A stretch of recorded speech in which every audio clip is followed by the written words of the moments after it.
bomunye kufika la sithi thina akeze nalento ayithathile mhlawumbe isigubhu uthola ukuthi usiyasaba sekufanele kube ithi mina othumela umuntu ozohamba abuye naye ngoba usiyisaba lento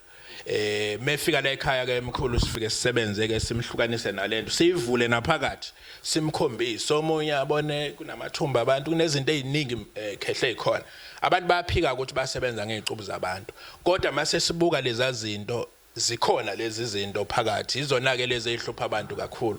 then ke thina kodwa siyakwazi ukuhlukanisa naleyo nto ubuyele esimeni uhlambuluke ufanele idlozi ngoba once wathatha lezo zinto ezinjalo sokusuhlukene nedlozi ngoba usuthatha into engafanele ingene ekhaya imvamisa mkhulu iba njalo abantu abafikayo la usuke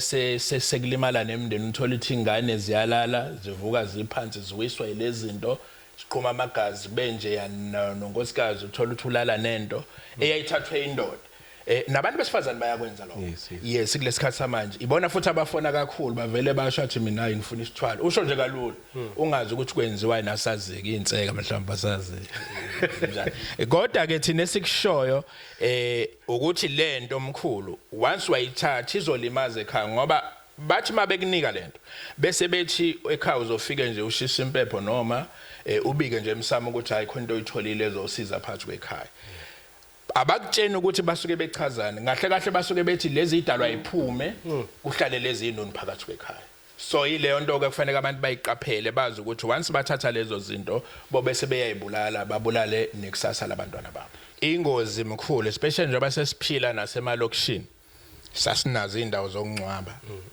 lamathuna lawa avulekile ayida omasipala wani kulula ukuthatha umuntu labo bamthenge bamvuse noma bakunika into bese bethamba uyilalise ethuneni after 7 days uzobuya lento uyikhulumisa uyithenge ibuye izohlala ekhaya nina abanikazi balomuntu osethuneni nithi niyambuyisa nibuyisa umuntu ovela ongekho ngoba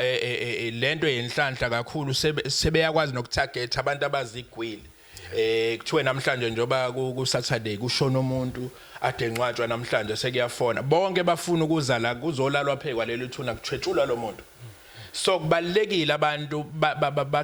bayiqinisekise lento yamangcwaba nendlela ukuthi avikeleka kanjani ukuze bangayitholi bethi balanda umuntu kanti sebelanda nezilwane zabanye abantu ngoba umuntu uthengwa ngesilwane phela ukuze avuke so ke kuyingozi khona lokho nawe wena othatha umuntu ongamazi uzohlala naye ekhaya engelona idlozi lakeni kusasa uzokujikela fanele wazi ukuthi igazi